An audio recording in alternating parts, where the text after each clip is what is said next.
Lesson 56, finding angles of rotation.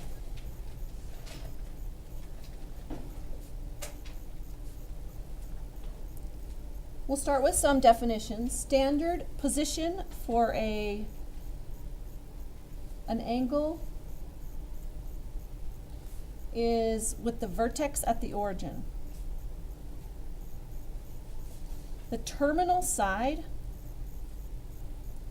is the ray that you're actually looking at or studying.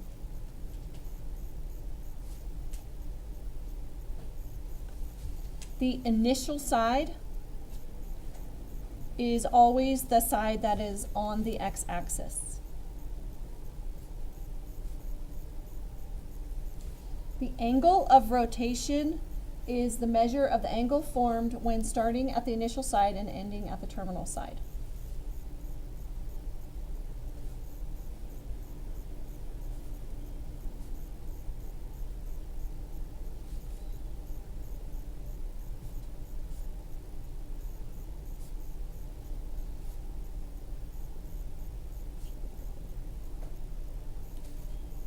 And it's important to note that when we're doing rotation, it's always counterclockwise. So here's an example. Draw a 60-degree angle in standard position.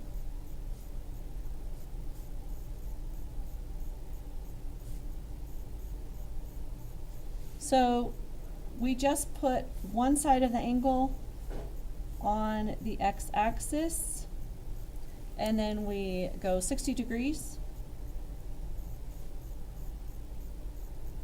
And there's our angle in standard position. Here's another example. Draw a 440-degree angle. You could take 440, subtract 360, and you get 80 degrees. So the angle is actually going to end at about 80 degrees. But it's going to go all the way around and then end at 80 degrees. So when you draw it, you draw a little like circle to show it starts at the initial, goes all the way around, and you would write 440 degrees right there. Draw negative 125 degrees. So if we do 125 minus 90, that is 35 degrees. So we'd come over in the third quadrant from the bottom of the y-axis about 35 degrees. So right about there.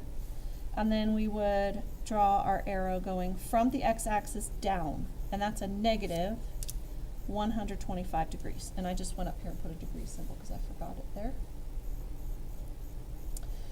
Another definition is coterminal angles. Coterminal angles, they just share the same terminal side.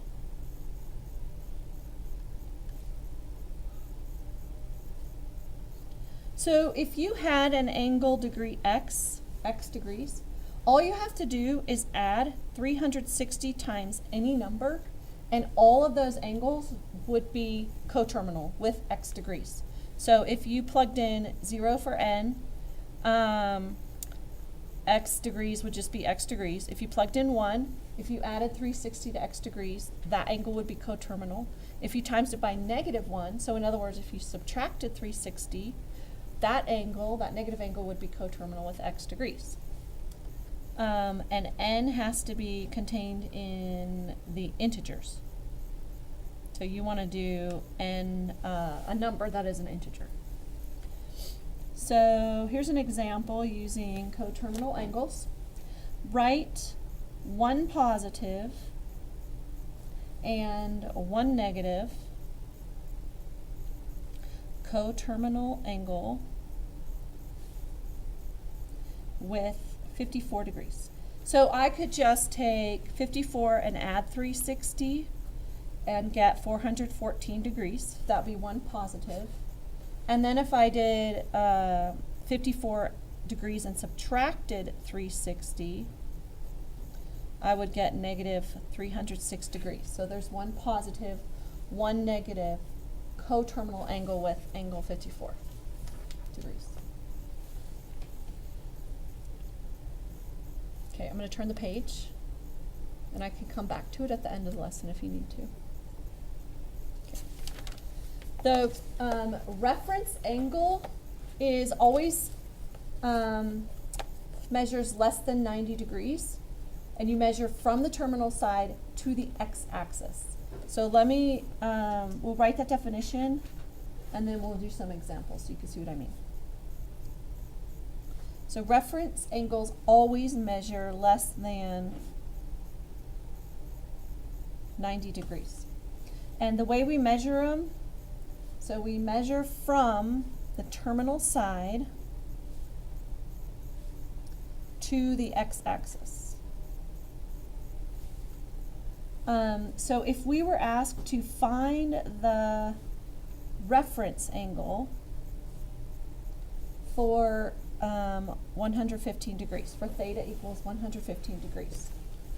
So if you drew the angle 115 degrees, we'd be above 90 degrees by 25, so we'd be right about there, kind of.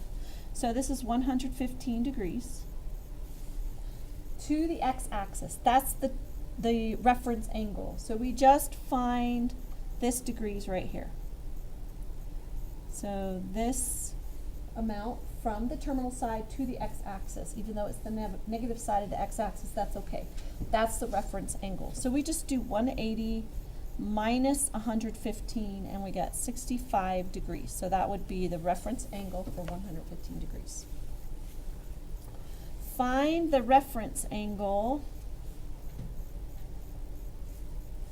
for negative, or theta equals negative 55 degrees. Well, negative 55 degrees is still going to be 55 degrees away from the x-axis. So the reference angle is just 55 degrees. The reference angle of negative 100 degrees is 80 degrees.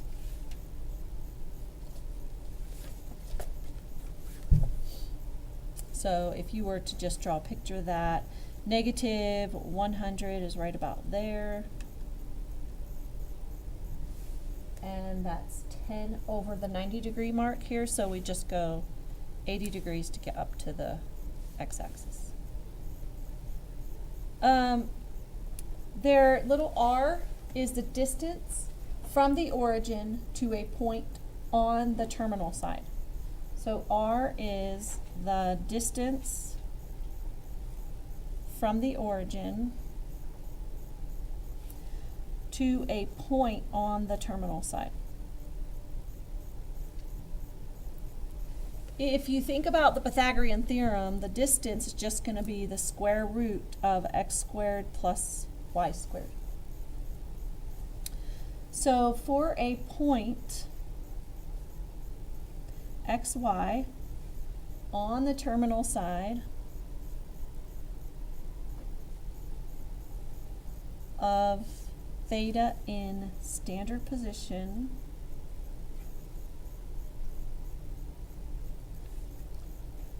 and r equals the square root of x squared plus y squared. So for that point in standard position here, the sine of theta will be y divided by r. The cosine of theta will equal x divided by r. And the tangent of theta is y over x, such that x is not equal to 0. So we're going to do an example finding our trig functions using this information. So point 68 is on the terminal side of theta.